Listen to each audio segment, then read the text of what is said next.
PrepsPreps.com. I'm Evan Wren, and this is the Countdown to Two-A-Days series, our daily look at an area football team and the key questions we're going to be answering about that team in our August 20th preseason preview here at Big Country Preps. I'm with my partner, Dan Youngblood, via Zoom. And Dan, right now we're going to be talking about the Miles Bulldogs.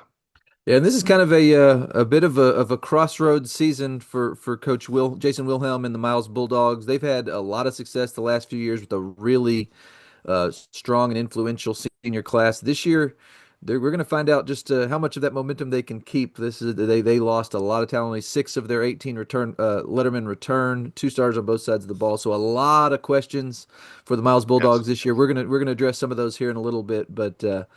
This is going to be, I think, a very interesting season for Miles to see just kind of how much momentum they've actually built this year. But we'll talk about that here in just a little bit. All right, before we do that, we want to remind you folks to please hit the subscribe button. Also, hit that little bell, and you'll get notifications each and every time that we come up with a new video on YouTube. And with that, Dan, key questions for Miles, and they're big questions this time around. This year, there's some big questions. Question number one that's popping up in your mind, what is it? I think the biggest one is can they avoid a major rebuild this year? And that's something just before we start, we talk about this every year when we talk about a few of our teams that have in high school football and especially small school high school football, rebuilding years happen. You go through ebbs and flows with talent, with numbers. Miles is just on the low end of that right now. They've got only 6 Lettermen back from last year's team. They didn't field a JV team last year. Two starters back on both sides of the ball. On paper, it looks like it could be a long season for Miles. And sometimes these things just happen. My question is, can what they've done the last several years, and this program has made major strides under Coach Jason Wilhelm. He has done a fantastic job there.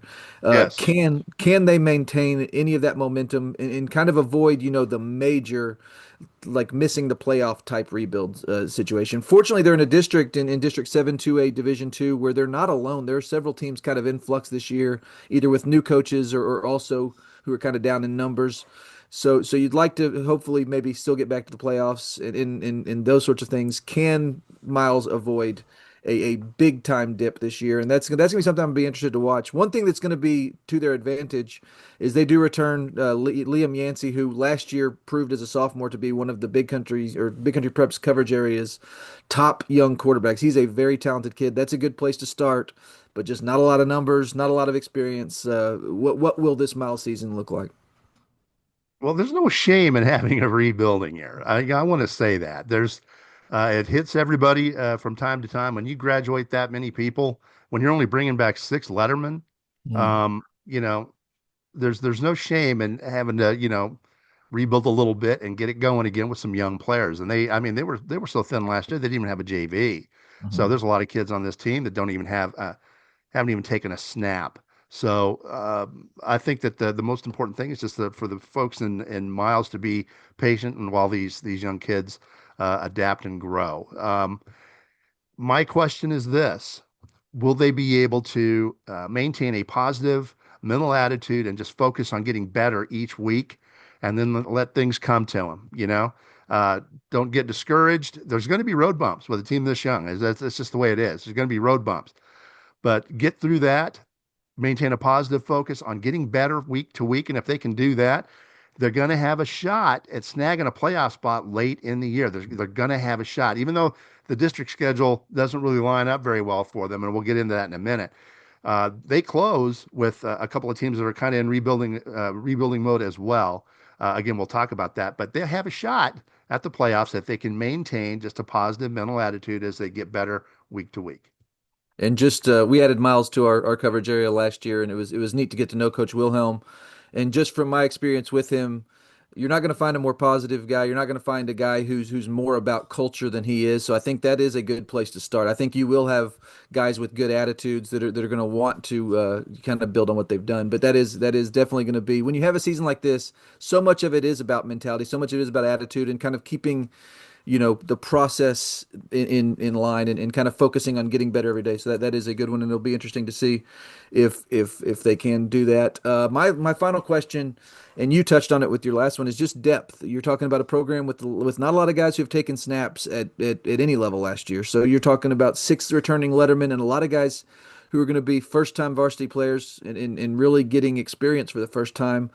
How quickly can those guys get up to speed? Because I think if they are going to make the playoffs, if they are going to continue that streak they've got, that's going to have to happen relatively quickly. You're going to have to get some guys who have not played a lot of football, particularly on Friday nights.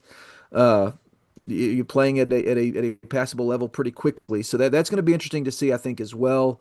They do have some guys back. I mean, they're not completely devoid of experienced talent. You've got six guys who did play varsity, two of which are starters. Again, Liam Yancey, a very good quarterback to start with. But how much and how quickly will those guys around them kind of, get up to speed and get playing at the level that Miles is accustomed to playing the last several years? So it's going to be an interesting season, and I agree wholeheartedly with you. And we talk about this every year. There's nothing wrong with the rebuilding season. It's a fact of life in small school. We've seen some really successful programs go through down periods and come right back up once their numbers get back up, and I would expect that's what's going to happen with Miles. But this year may be one where there are some growing pains, and as long as they grow, the pains are worth it. That's the big thing about high school sports. As long as you are going in a positive direction, then the pains will ultimately pay off. The work will ultimately pay off. So I'm actually really interested to see what happens this season with Miles. I have been I've enjoyed following this program and following their rise to where they've been the last several years, and it's going to be interesting to see how much of that they can maintain. All right.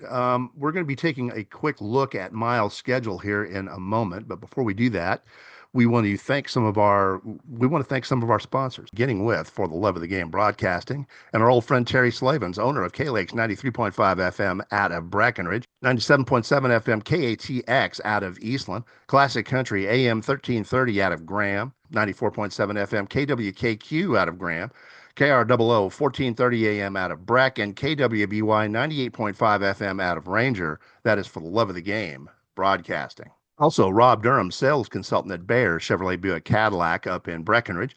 If you're in the market for a new vehicle or a used vehicle, call Rob. He's one of the nicest guys you'll ever want to meet. Give him a shout at 254 559 2266. That's Rob Durham up at Bear Chevrolet Buick Cadillac in Breckenridge.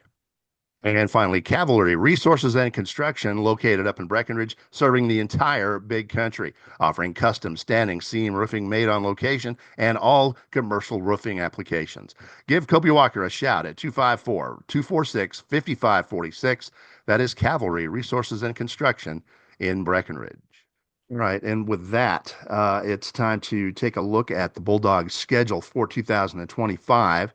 The non-district portion, at home date with Sonora on August 29th. Road dates at Sterling City and Johnson City on the 5th and the 12th. They host El Dorado on September the 19th, and then they face Ozona at home on the 26th.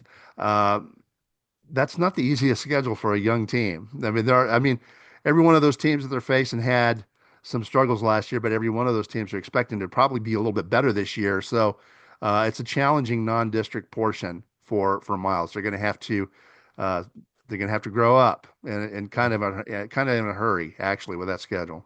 Yeah, we mentioned it before we came on that in high school football, your non-district schedules are based on what you have been, not what you are. So sometimes you do get in situations where you have a young team maybe not quite prepared for the schedule. This will be an interesting one to see. We'll learn pretty quickly what this Miles team has and kind of how they're going to navigate that. But not the easiest non-district schedule, as you said. The Bulldogs will have October 3rd off, as will the rest of the district, before opening league play on October 10th with a home game against Albany. Very difficult right off the bat. Then on the 17th, they host Cross Plains. They go to Hamlin on the 24th of October, host Winters on Halloween, and then wrap up the district schedule at Roscoe on November 7th. So uh, it's going to be a challenging schedule for the Bulldogs, but it's going to be one it's going to be neat to see them navigate it. It's going to be fun to kind of see how they handle it. Game of the year for Miles. I see two of them, the last two on their schedule, Winners and Roscoe. They win those two games, they're in the playoffs. They're going to be a decided underdog, I think, because of their youth against Albany, Cross Plains, and Hamlin.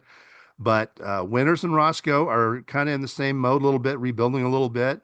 Um, those aren't unwinnable. So, if Miles can go in there and snag a couple of wins, they'll be in the playoffs. Even if they win one game, then they might win a tiebreaker, just depending on how things fall out. But the last two games, I think, are the most important for Miles. Yeah, I would agree. I mean, I think that. That Cross Plains game will be interesting. We'll find out a lot about Miles that night, but those last two are going to probably determine their playoff fate. Winters and Roscoe are going to be fighting along with them probably for that fourth spot. So, going to be interesting. And both Winters and Roscoe have new coaches this year. So, like you said, they are in a little bit of flux. Uh, this district's it's interesting. You've always got Albany at the top, who I think is a clear favorite. I think everyone would readily acknowledge that. After that, there is quite a bit of kind of volatility there and a lot of a lot of questions. So I think it's not out of the realm of possibility that Miles could find themselves right back at the playoffs at the end of this season, but it will be a challenge. There are not many gimmies on that schedule in non-district or district, so it's going to be fun to see how they handle it. All right, and with that, it's about time to wrap up this edition of the Countdown to Two-A-Days series, the Miles Bulldogs. But before we do that, we want to remind you folks to please join us on August the 20th for our preseason preview. Big Country Prep's preseason preview is the most thorough, most comprehensive look at Big Country football preseason of any media source in the area. Please join us. We'll have stats, we'll have standings, we'll have columns, opinion pieces. We'll have player features. We'll have team previews. We're going to have everything that you want in a preview. Don't forget, August 20th. In the meantime, thank you for joining us for this episode of our Countdown to Two-A-Days series. And make sure you come back tomorrow when we talk about the Roscoe Plowboys here at BigHunterPreps.com.